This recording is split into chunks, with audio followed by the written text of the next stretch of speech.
Both legal men are in the ring and set to start things off here. We're ready to go. Guys, the tag team scene in WWE right now is so impressive, and these two tandems are a lot of the reason why. Bulldog delivered with force.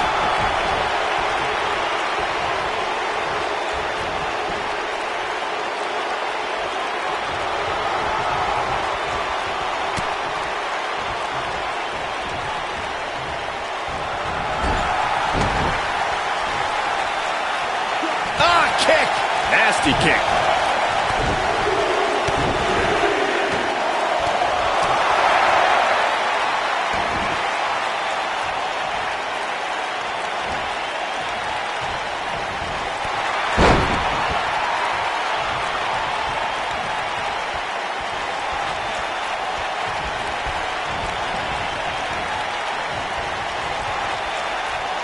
When taking on Rey Mysterio, Corey, it seems most opponents have the same strategy, and that is to try and overpower him. I've noticed that too, Cole, but the thing is, you can't overpower somebody if you can't catch him. And with the way Mysterio bounces around the ring, he's almost impossible to catch. Suplex. Keep your eye on this one.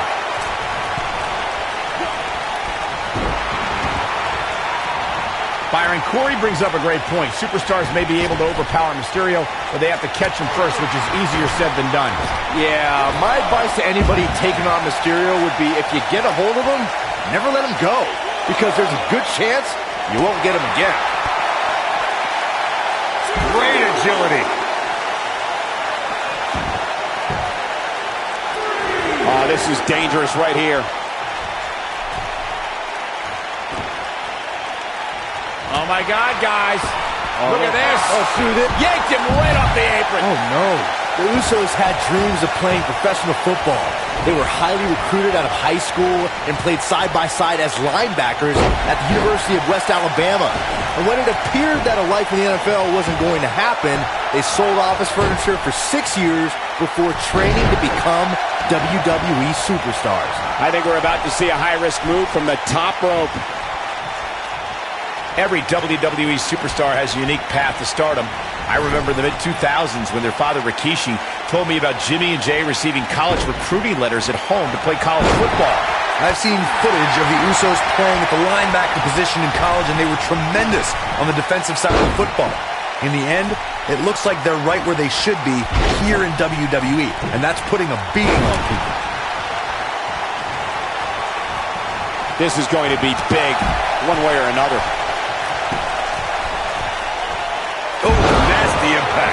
The Usos have accomplished a great deal here in WWE, and they're far from done. I'm going to take you back to the March 3rd, 2014 edition of Monday Night Raw, when Jimmy and Jay defeated the legendary team, the New Age Outlaws, and became WWE Tag Team Champions.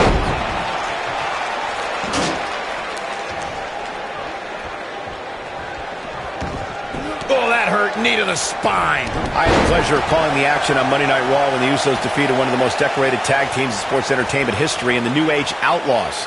The Outlaws tried every trick in the book to keep their crowns, but the Usos were one step ahead.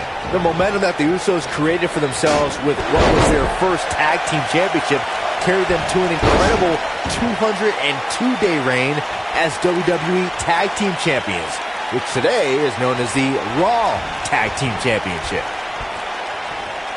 Eludes that one. Tag team history was made when the first ever SmackDown Tag Team Champions were crowned at Backlash 2016. The unlikely duo of Rhino and Heath Slater caught lightning in a bottle and ran through the tag team title tournament. In the finals, Rhino and Slater took on the Usos to see which team would be the inaugural Tag Team Champions. No, reverses it. There was a lot on the line in the tag team tournament finals. The Usos wanted to add another tag team title reign to their resume and enjoyed the recognition of being the first ever SmackDown Tag Team Champions. The team of Rhino and Heath Slater was the team no one expected to be in the finals. Slater looking to steal one there, perhaps. It's going to take more than that. Oh, man. Backbreaker. Elbow drop. Oh, what impact.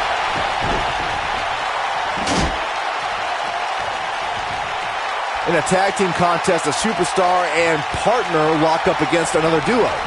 Unless there's a special stipulation after the match, the traditional rules of a singles match apply in terms of winning the match via pinfall, submission, countout, or disqualification. Oh boy, he is rolling.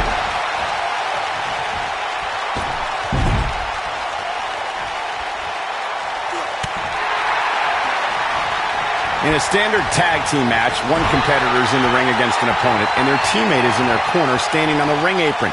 I should also point out that the competitor in the ring, as far as the referee is concerned, is the legal man. Only the legal man can attempt to score a fall over an opponent or be defeated by an opponent. In a tag match, when a superstar tags their partner, the person who tagged out has until the referee's count of 5 to exit the ring. For a tag to be considered legal, both of the superstars' feet have to be on the apron. The partner must be touching the tag rope in the corner. Both team members must touch, and the referee must see the tag be made. When you talk about great tag teams, we can go all the way back to teams like the Tolos brothers, Stevens and Patterson, Stevens and Bockwinkel, the Texas Outlaws, the Briscoes, the Blackjacks, the Andersons, and the list goes on and on. When you're part of a tag team, the two partners have to travel together, train together, eat together, and be completely in sync with one another. Oh boy, he is rolling. Whoa! Tag team competition dates back all the way to the early 1900s. Corey, you mentioned some of the classic duos from sports entertainment's incredible history. In today's WWE, the tag team scene has never been more competitive. I don't know who has the edge when it comes to talent, if it's Raw or SmackDown Live. I think it's too close to call, but all the teams truly think and act as one unit. I agree, Michael. Teams such as the Usos, American Alpha, Anderson and Gallows, the New Day, the Hardy Boys, Cesaro and Sheamus. I could be here all day naming championship caliber teams. And when the tag team scene is that competitive, you don't know which team will be wearing the gold. Over the last few years, the tag team scene in WWE is hotter than it's ever been. One of the teams that has shined brighter than any other is the New Day. Xavier Woods, Big E, and Kofi Kingston are two-time tag team champions. But it was their second reign that put the New Day name in WWE history books forever. The tag team competition right now is as heated as it's ever been since the Attitude Era.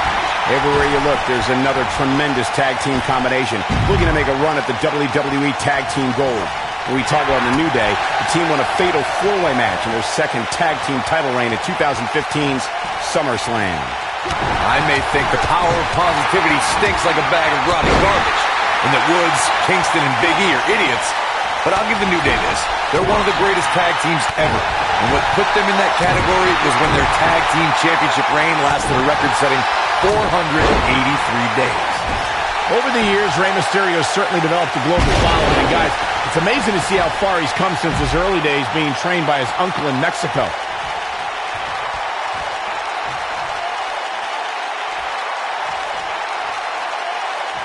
Gets out of the way of that one.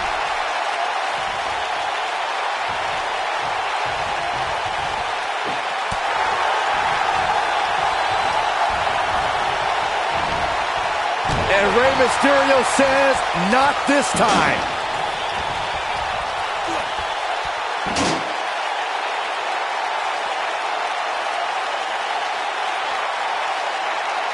How are these superstars even still going, guys? I mean, they have to be on fumes right now.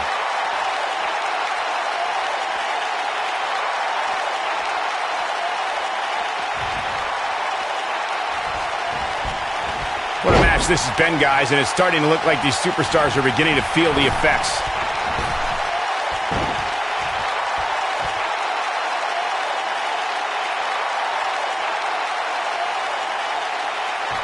I'll tell you what, this is one they'll be talking about tomorrow at work or school, that's for sure.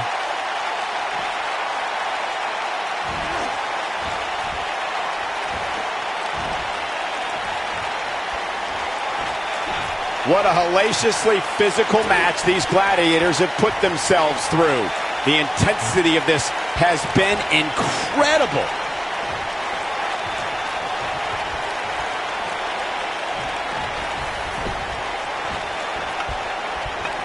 Putting it all on the line. Incoming. Stunner! Stunner!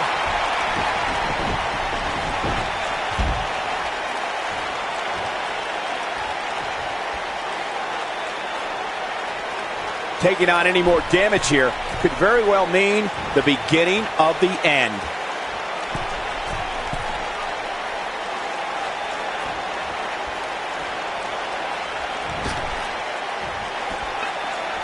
How these superstars are even still in this match is beyond me, especially given how intense the match has been. Oh, going to the top, high risk.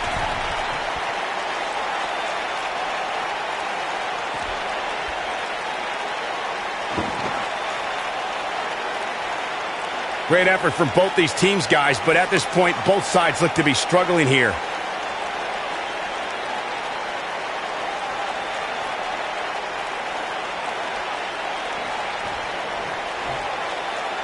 If every tag team in the back isn't watching this match right now, they're doing themselves a major disservice. Nailed it. I don't know how much more. And we have our winners.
Both legal men are in the ring and set to start things off here.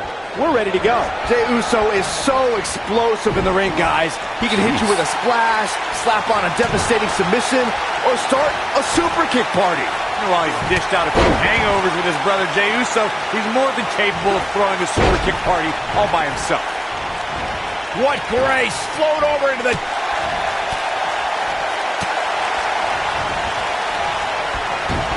Walking flip.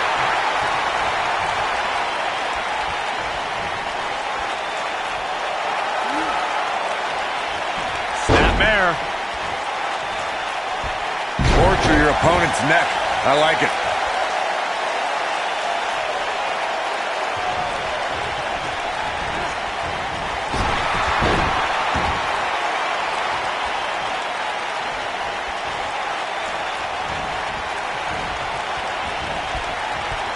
In May of 2017, SmackDown Live saw an incredible women's tag team match when Charlotte Flair and Becky Lynch squared off against welcoming committee members Natalya and Carmella.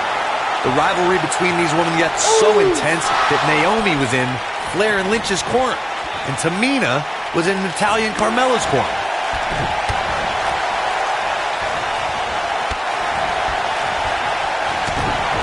I think only a group as treacherous as the welcoming committee could bring Becky Lynch and Charlotte Flair back together.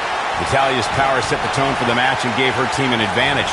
That was until Carmella's overconfidence let the Irish last kicker turn the tide and get back into the match. And then it was elementary from there for the Irish-born superstar. Naomi did an excellent job of making sure any quote-unquote committee nonsense cost her girls the match. Once Becky Lynch got Carmella locked in the disarmor, there was nothing for the Staten Island Princess to do but to tap out. And it didn't take long for that to happen.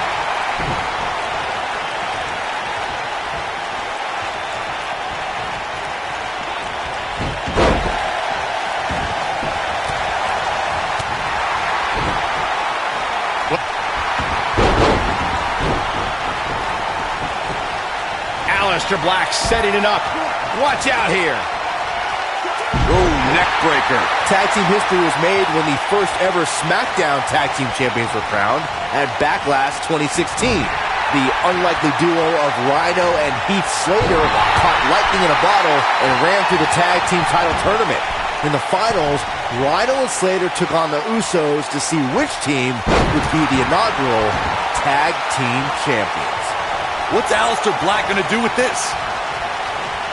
What's he got in mind? There was a lot on the line in the tag team tournament finals. The Usos wanted to add another tag team title reign to their resume and enjoyed the recognition of being the first ever SmackDown Tag Team Champions.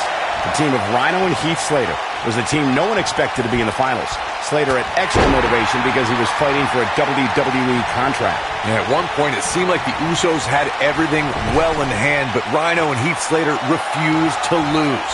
After a gore from Rhino practically cut Jimmy Uso in half, Rhino and Heath Slater went from an unlikely tag team to the first ever SmackDown Tag Team Champions. Never say never in WWE is absolutely right. If this match heads outside, things can go south real quick. Let's hope not. Atomic drop. Ooh.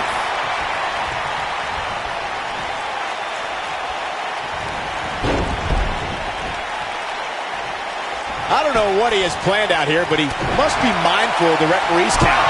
Oh, man, what a hit. Knocked right off the apron.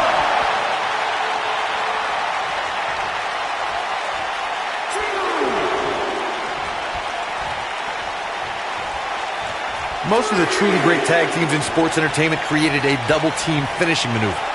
The spike pile driver from Anderson and Blanchard, the heart attack from the Hart Foundation, the rocker dropper from the Rockers, or the Doomsday device from the Road Warriors. A team needs to have a tag team finisher and be able to execute that finisher on all types of opponents.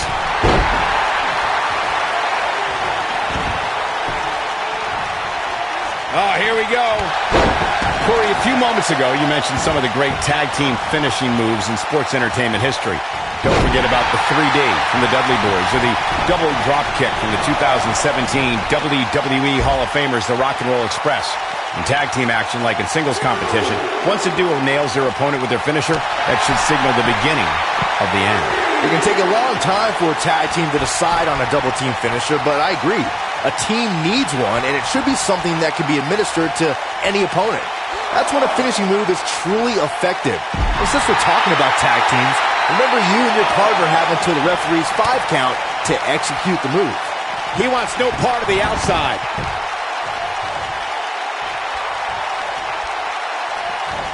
Aleister Black with a nice reversal. Harsh impact. We've got a cover. 2. A kick out after 1. Gonna take more than that. Boom. Going all the way up. Big move coming. Big splash. This one is over. Can Aleister Black stay in this after that? We got a cover. Ooh. What an incredible tag team contest.